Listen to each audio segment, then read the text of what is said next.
So for this video, I decided to go a little bit different than what I traditionally do. I did one thing about me is I've always been very interested in. I like my history, but more specifically, I've always been very interested in military warfare. I've always found that sort of the type of battles that were fought in the past were quite interesting. The tactics that they were used and the strategies as well. Stuff, so for instance, during the Roman period and medieval times is specifically the sort of things that have always interested me. And so I just want to kind of you take this time to do a video and talking about siege warfare because that was always something that particularly interests me. Open field battles were always interesting, but I always found that sieges were particularly fun to look into and sort of the strategies that they used. But I also find that the way that they're portrayed by Hollywood in a lot of shows these days, it's not really accurate to the way that they were actually handled. And for instance, we can take a quick look at these sort of images that are available online. And as we can see, it usually sort of displays a large battlefield that is on the go. We got the castle that's under attack, and we've got and the way it's always portrayed is that the castle is always constantly defending from an attack from the invaders. But this actually wasn't really the case when it came to siege warfare. The idea of a siege was to surround the enemy castle and then hold out. Actually, most of the time, the strategy itself wasn't actually to attack the castle because people inside the castle were well defended and they could hold out for a while. They had a much better advantage than those that were invading because, well protected. For instance, one thing in particular that made things a little bit easier were things like this. As we can see here, that this is this little slot right here is actually a place for archers that they could sit and fire out on the attackers, so they could just sort of fire down on their enemy don't really have the same advantage. I mean, they do have things such as these wooden barricades that the archers could hide behind and other soldiers could hide behind, but when you're looking at the difference, when the archer needs to shoot upwards and the defending archer is sitting right behind one of these slots, well then you really it's going to be very difficult to hit them. Now these sort of ones right here actually were more specifically used for crossbowmen, not so much for the actual bow and arrow archers like we see down here. It would be a little more difficult because it's the bow and arrow was a little more unwieldy, while the crossbow was much more accurate and deadly. Actually, the crossbow was so deadly that one pope actually tried to get it banned from warfare because that's how bad they were. Although they like to Hollywood likes to romanticize the bow and arrow as if it can be fired so quickly, which it depends on who you are. I mean, English archers were very famous for their speed of how many arrows they could shoot. They could shoot something about 12 to 15 arrows per minute or so. But when we look at things such as Lord of the Rings and the way they present the elves, then it looks like they could just fire almost continuously. It was a machine gun firing for the with arrows. But anyway, the main point of a siege was actually to try and hold out, try and make the enemy, starve them out, essentially. What you would do is you would have your large army and you would surround the castle. So sort of like I'm using Google Maps to sort of get an idea of modern day, some castles, some real castles that are used. So for instance, a situation such as this, what you'd end up doing is you would have your troops, if you were invading, would set themselves up all around the castle. This was actually quite important because, as you can see here, the whole idea is to surround them, and it was to prevent the enemy from within from getting out for a few different reasons, actually. Because if you were to say have yourself set up on one side, such as this, well, there are usually entrances to the castle all around, whether that be the gates or the drawbridge, but they even a lot of times had their own secret passages in order to get in and out. So if you, let's say this was the front right here, So let's just say that that was where the drawbridge or the gates were. Well, you may have this surrounded, but if they have one or two others somewhere other in the castle, well, then what they can do is they can actually just end up sending out. They could just send themselves out and go get food or whatever is necessary. So it was very important to have an absolute surrounding of the castle. Otherwise, the defenders could keep stalking themselves, and you pretty much found yourself at a disadvantage because the defenders had to get their own supplies, their own food. So, and they're in enemy territory, so these castles can get resupplied from their allies, whether that has to be smaller towns and villages around that are close to the castle, or even other castles. In fact, in a lot of sieges, the idea was that the defenders would actually be trying to hold out, and they would send a message out. Usually this would be through the form of pigeon carriers, although a lot of times they could, if they reacted quickly enough before the enemy army showed up, they could send out riders to go to their other castles, other allies, and ask them for help. So a lot of times they would try and hold out until their allies could come and help them and give them some relief. So they would attack the enemy from behind, and this is usually when people in the castle would then themselves would come out in order to try and drive off the attackers. But usually, actually, the thing about a siege was it's actually quite boring. It wasn't really the way Hollywood presents itself to be. And so this right here is a clip from the Robin Hood movie that came out just a few years ago. I think it was something about 2012 when the movie was released. And 2010, it says right here, with Russell Crowe, and we can sort of see the way that Hollywood presented itself. Hey,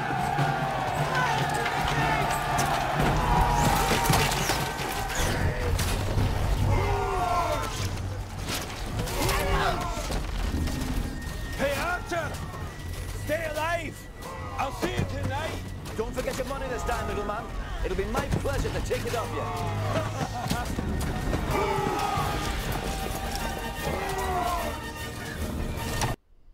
So as we can see here, excuse me. So as we can kind of see, if we just go back a little bit, this would be actually one of the final scenes in the siege. So the process is that the invading army would show up, surround the castle, and then try and wait them out. If that didn't work, then they would prepare themselves for a full-on assault. And this is actually what we're seeing here. But Hollywood kind of presents it as if this is sort of regular life when you were attacking and defending a castle. Move up! And the other thing I want to bring up about this movie, which is completely inaccurate, is they got the king right here riding up on his horse towards the castle. Now, why would he even be on a horse in this situation? Because you can move quickly around the battlefield, but why would he be trying to ride straight up to the castle with a horse? It would be stupid, because he's just putting himself in absolutely harm's way. And the whole point of the king is, or even not just necessarily the king, but the actual general in charge of the army, is that morale would completely drop if they end up getting killed. So usually the generals would actually be staying more in the back and trying to command their troops rather than trying to take the front lead in a situation like this. Maybe a battle with more in the field is a little bit of a different story, but even then, most generals actually sent their troops out. It was only a few generals, such as Alexander the Great, who actually would take the charge and lead their troops into battle.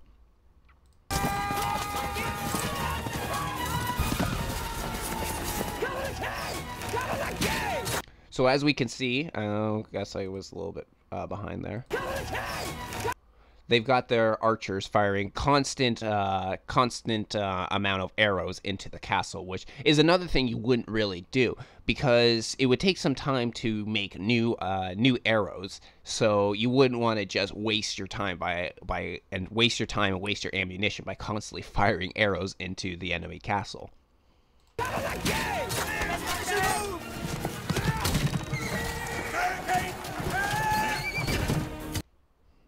Now what we see here is actually a very realistic thing that they did have, which were these sort of covers right here that archers had. And it wasn't just used by archers, it was also used by the advancing infantry when they would make their assault on the castle. This would again be near the end of the actual siege.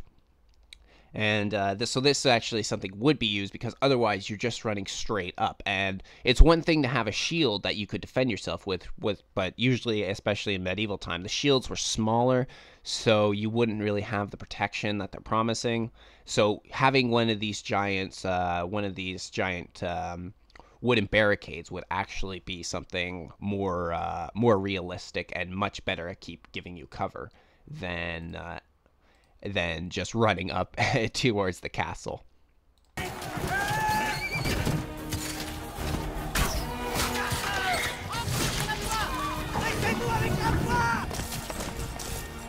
Let us put these French to bed!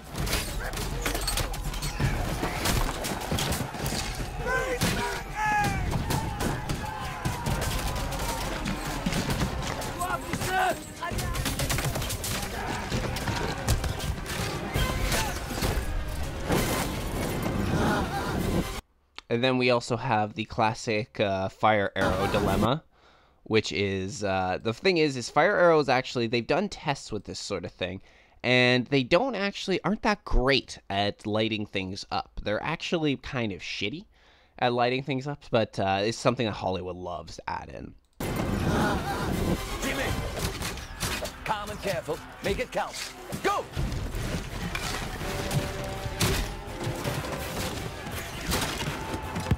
And what these guys are doing here, at least in the scene, will be revealed in a second, and it's really impractical.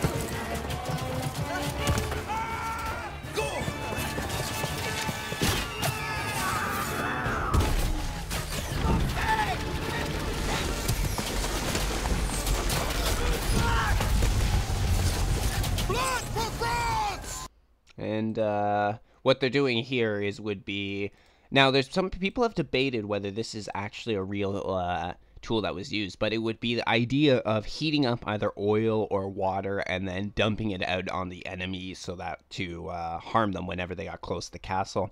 This would thing is though is I don't know if they were really used in this regards when they were where they would actually pour it outside the castle walls. Usually is what they had is this barricade here.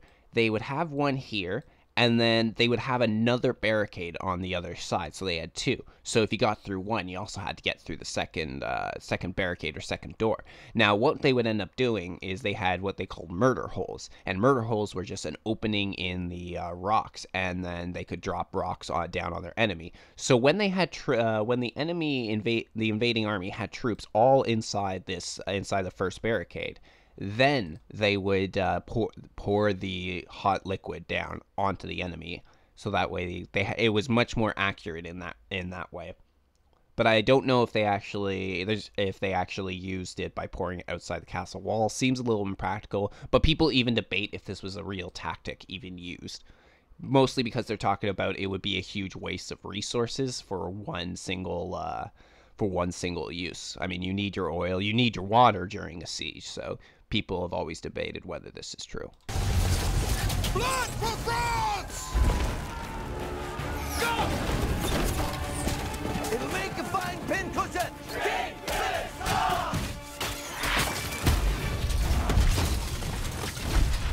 So there it is. That's what they were supposed to be doing by hanging those packages on the barricade, was that they could then light it up. But I've never heard of this tactic being used before. You would use the battering ram that we saw these people pushing earlier, which is between the exchange here. This is the battering ram. This is what you'd use to get through the castle walls, not using fire arrows and some packets of oil. And again, the oil wouldn't even explode like that. And for the time period, there was no gunpowder. Look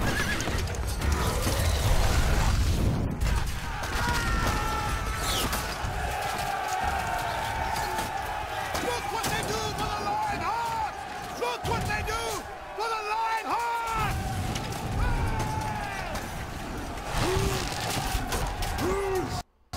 That'll burn all night, lads! Don't let them put it out! Yeah, but these bricks will smash through in the morning, take all the credit. Well done, Jimmy boy.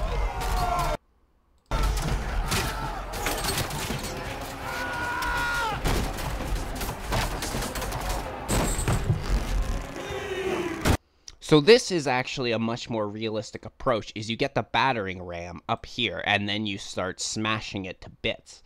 You smash that wall to bits. Not necessarily using these packages for of oil and water in order to take down the wall.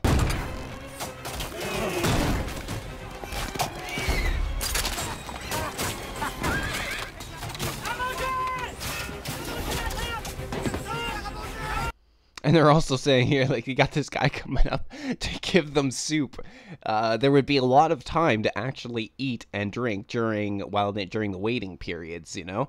Because the thing is, too, is especially when we're talking about battles, is that's another thing Hollywood does, is they always present them as being straight up. They're always presenting them as they were constantly, as soon as the two armies clash, then it was just a bitter warfare until the very end. When actually this wasn't really the case. A lot of times, because battles were very exhausting things to do when you were in a fight. So the chances of you fighting for an hour straight were actually quite slim. Usually these people would fight for a couple minutes and then they would kind of break off a little bit, take a short rest, and then go back at it. But actually another reason too was because as the battle was going on, especially when you have thousands of people fighting each other, the bodies are going to take up a lot of space in the middle of the battlefield. So they would take these time to sort of drag the bodies out of the way and get them out of the way. So I just think this is funny that they're eating while under fire, because there's absolutely no way that this would happen. You would have you'd be much more focused on defending the castle. You probably wouldn't be that hungry because you'd be too worried about survival.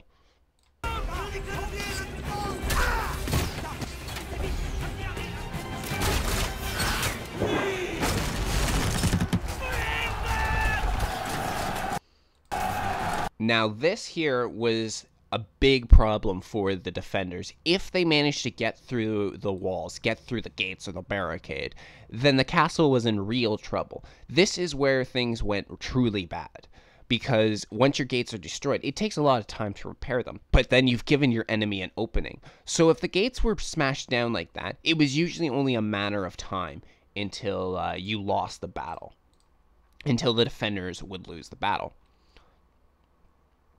But this is, again, these are all supposed to be, even though they present them how it goes right from the start, these are all sort of late game type of ways to deal. These were all late game strategies that you do sort of as a last resort.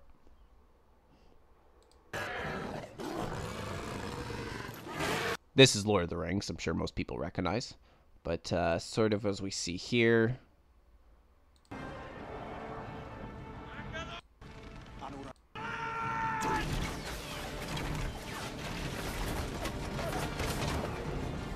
And that is why you don't just run directly towards the castle and you have those giant wooden shields with you. It's because this is what ends up happening if you do. You just get volleys of arrows, rocks, and other stones thrown down on you.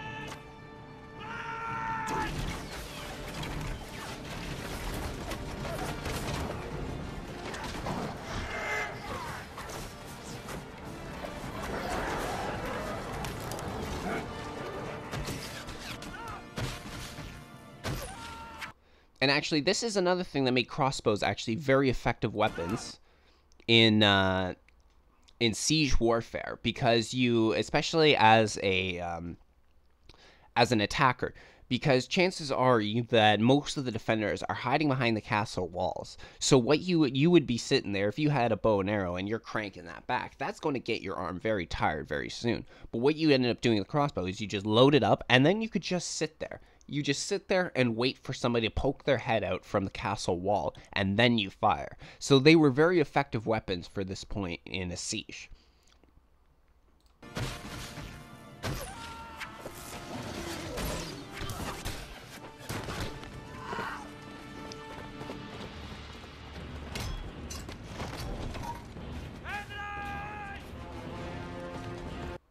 And then here we have, we've got our ladders coming up.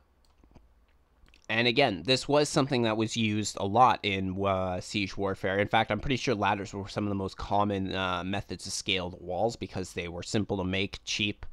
So it was usually more worth it for the king or whoever was, whoever the invaders were, to use ladders than anything else like a siege tower, which we'll check out in just a minute. But again, this was not just something, you didn't just run up to the castle wall and immediately start putting up ladders and try and scale them. You would have to try and wear out your defenders. This was also the strategy of trying to starve out your defenders, is you made them much weaker when they're hungry. And it's also, if you are the invader sitting outside their walls, it also depletes your morale.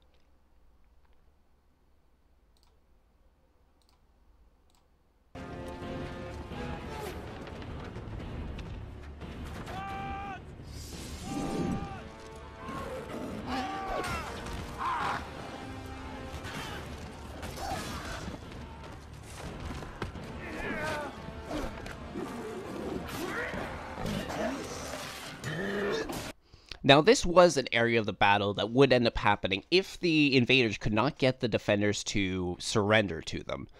Then they would try and scale the walls, and then there would be a big battle that took place along the walls themselves as they tried to gain control, which again led to, this is why it was very important for the defenders to hold the line in every single situation, because whether it's the gate, which probably is the weakest point of the castle and the area you want to break through the most, it's easiest to get through, as in, like, it's easiest to get your troops through. Even if you lost one wall, that was very detrimental, because now you've lost your big advantage, which is your giant fucking, your giant stone walls between you and the enemy can start filing their troops over the walls and then start fighting you on the other parts of the walls, but also getting into your getting into the actual courtyard of the castle, and then they could to make an assault on your keep if the castle had a keep. I think most castles did have a keep, which was like a final fallback point if the outer walls were lost. But there was also something else that's used. It's we will check this out because it's also in the third Lord of the Rings. They kind of have that. Fucking commercials, eh, guys? Oh, never mind. It's going to make me 15 seconds. These commercials keep getting longer and longer. Ah, here we go. Oh, let me back up just a little.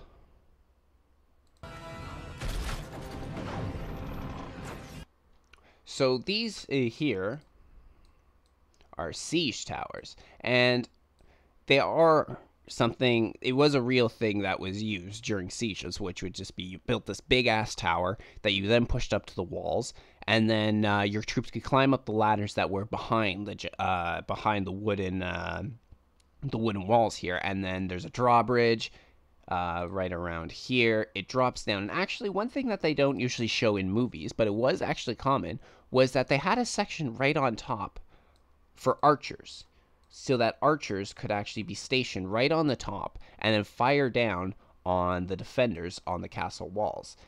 Because once you had once the drawbridge fell along the walls here, and then your troops started rushing out to attack the defenders here, then it actually was a pretty effective strategy to have your archers up here, because you would have the defending soldiers who'd already be distracted fighting against the enemy infantry, and then you could just pick them off one by one, and it was just so much more effective in order to do that. And the thing was too is, if a siege tower is built, it was very difficult to take down.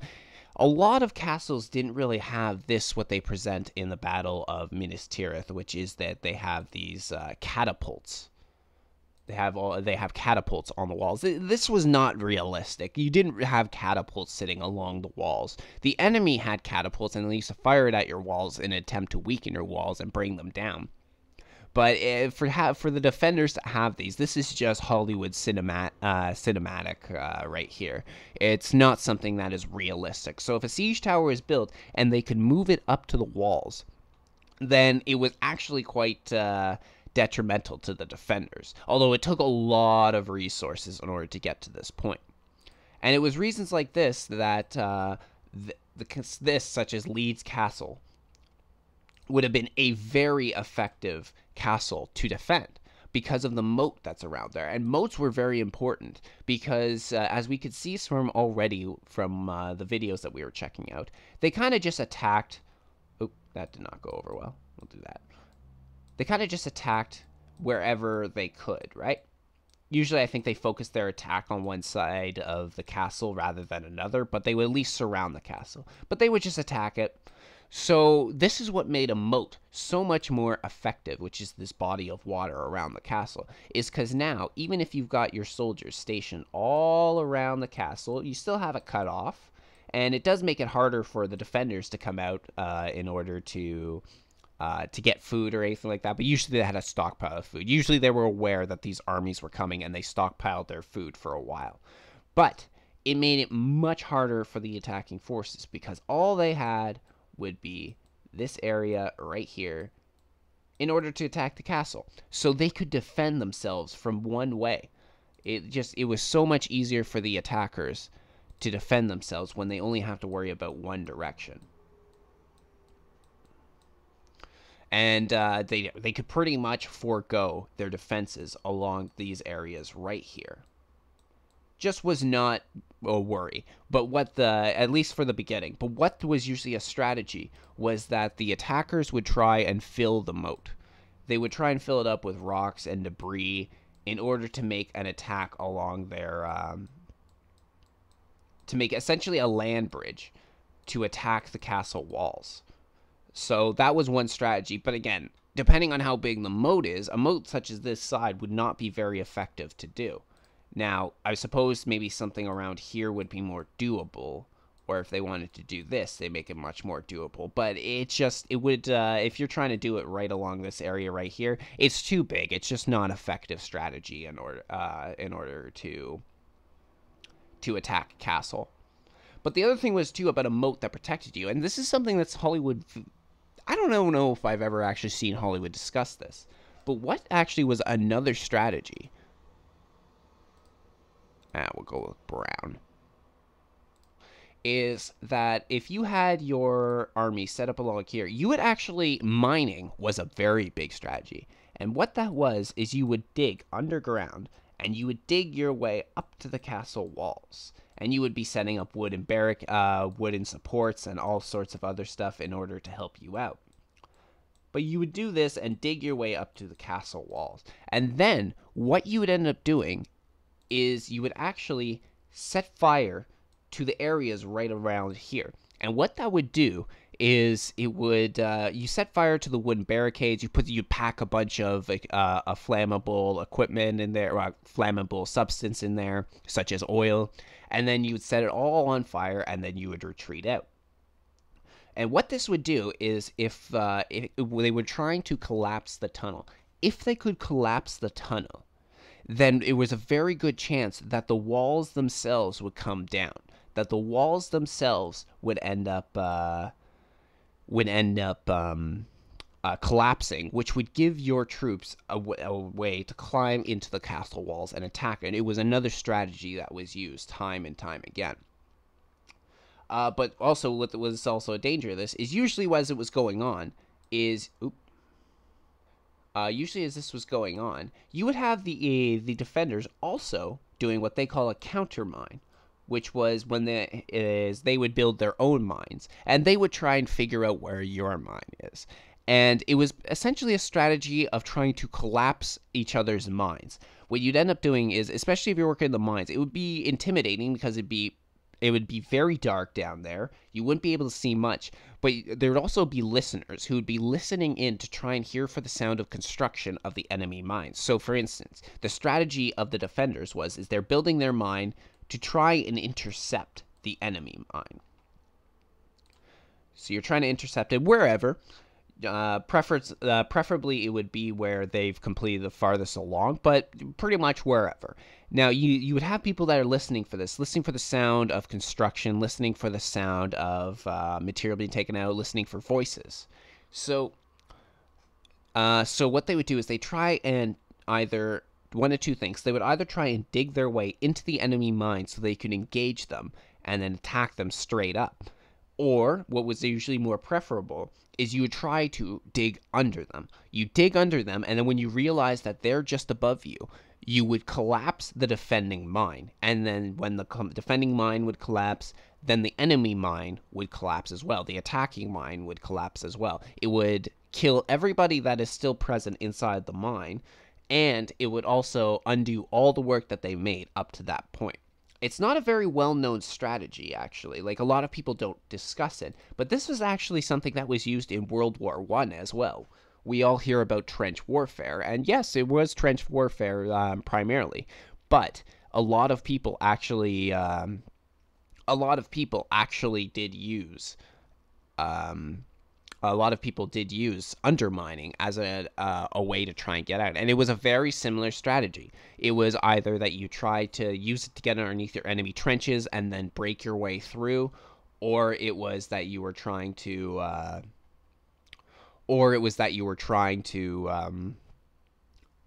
use it and then collapse the enemy trench, so then the people would kill as many people over there. It was a very effective strategy, actually. And just give me 1 second here.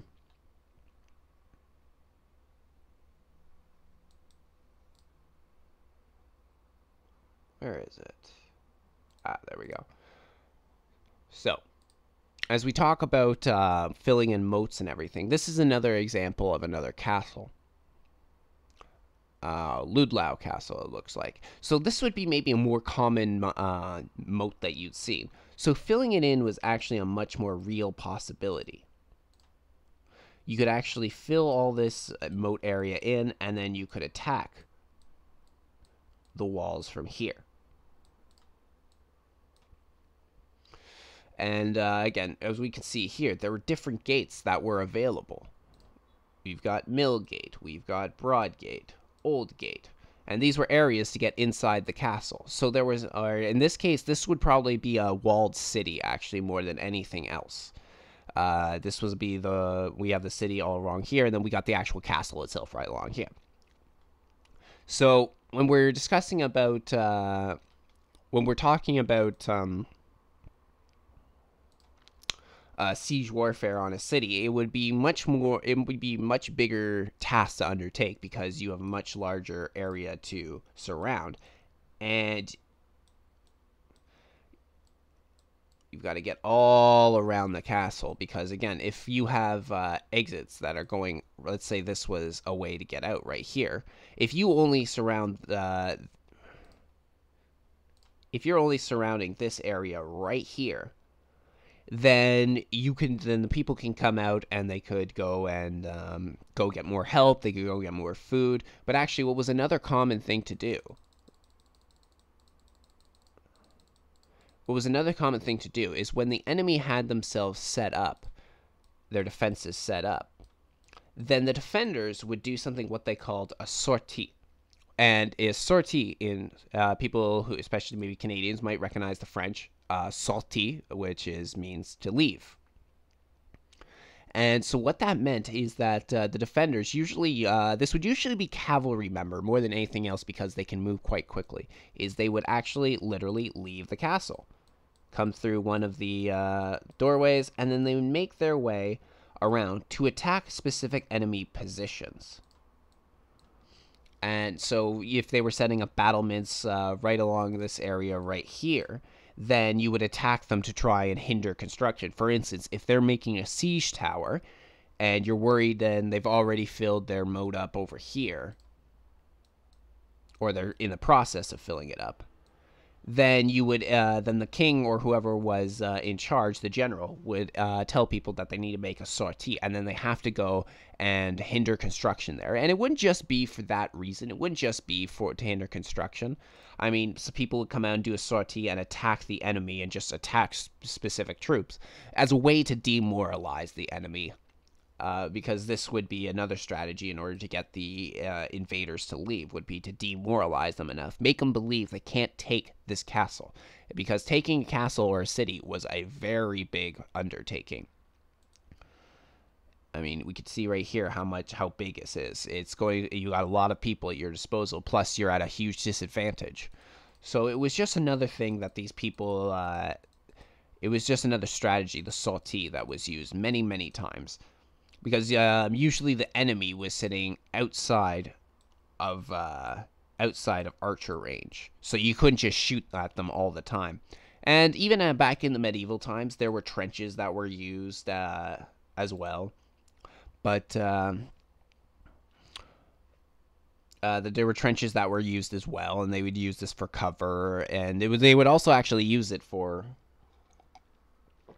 to help fend off from enemy attacks. It would just if the defenders came out to do a sortie, and let's just say that for the sake of argument right now, that the river right here was actually the trenches, then the cavalry they'd make it long enough the cavalry couldn't jump it, so then it would stop the cavalry where they are. And if the enemy infantry was coming out to engage them, they would have to get down into the trenches to engage the enemy, which would slow them down.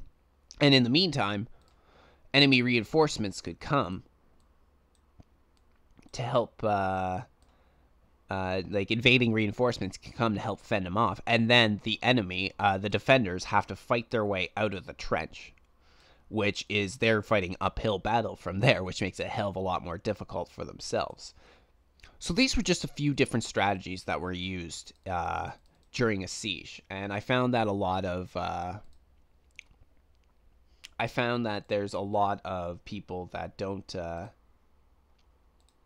Hollywood doesn't present it properly. They always present it in a way that is more exciting for everybody else, but it's not necessarily realistic. So I just felt like doing something a little bit different this time, and I thought this would be a good conversation to have. So now everyone knows a little more about siege warfare and how it worked in medieval times. And actually, before I do go, there was a very interesting situation that took place one time. Everyone is aware of Julius Caesar.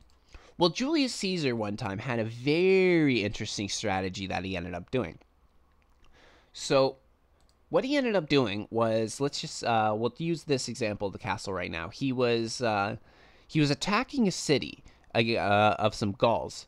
It was his enemy Vercingetorix, and what he ended up doing is, so after chasing Vercingetorix across Gaul for some time, Vercingetorix ends up coming into a city. I can't remember the name of the city off the top of my head right now, but he has walls in between him and Julius Caesar, so which is a huge disadvantage for Caesar and his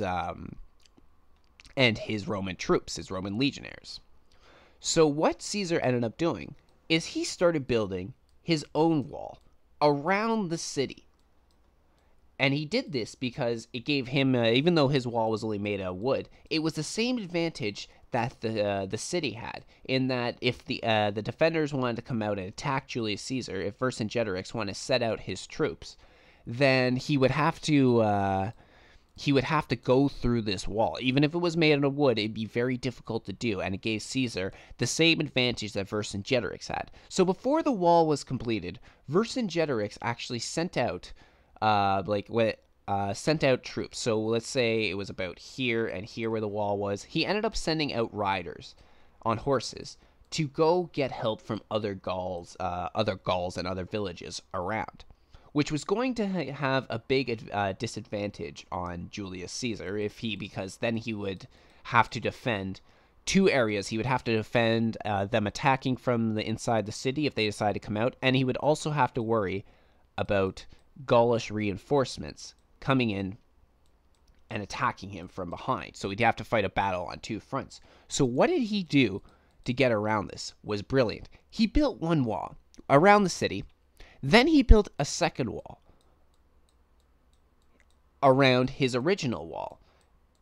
It was about double the size. His first wall was about, I think it had about all around, was about 10 kilometers long. His second wall that he built around the first wall was, that was about 20 kilometers long. And then he stationed his troops inside both walls. So they lived in here, and also, of course, being a tactician, he stocked up on supplies. He pretty much, while in the field, created his own small castle and put himself in a position of siege.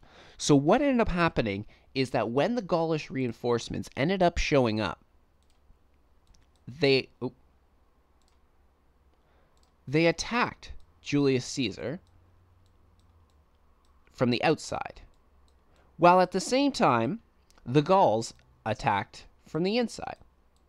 So he is facing a battle on two fronts, which he realized was inevitable, but he gave himself a big advantage by creating these walls. By doing so, both forces had to get through these walls, and even though he was outnumbered significantly by these people, he was able to stave them off because he had troops defending the outside wall, he had troops defending the inside wall. And he won the battle against by the Gaulish reinforcements, and there were a lot of Gauls that were reinforcing Vercingetorix. But Julius Caesar ended up beating them all, simply because he was able to defend both sides by using this wall here, by using the two different walls. And eventually, he managed to starve out Vercingetorix and got Vercingetorix to surrender to him. It was quite an amazing battle, actually. And it was a great strategy. And this is why Caesar has, time and time again, been seen as one of the best tacticians that has ever lived. Well, I appreciate you coming in everyone stopping in to come see my little spiel about sieges and medieval warfare and ancient warfare. And I'll probably do a little bit more of these in the future because this is a subject that interests me. I'll probably focus on specific battles as well. It's funny though. I know a lot about ancient and medieval combat, but I need to get better when it comes to more modern day combat, I think, and sort of learning the tactics just a little bit better. But anyway, I want to thank you all for joining me today, and I'll be back to you soon with another video.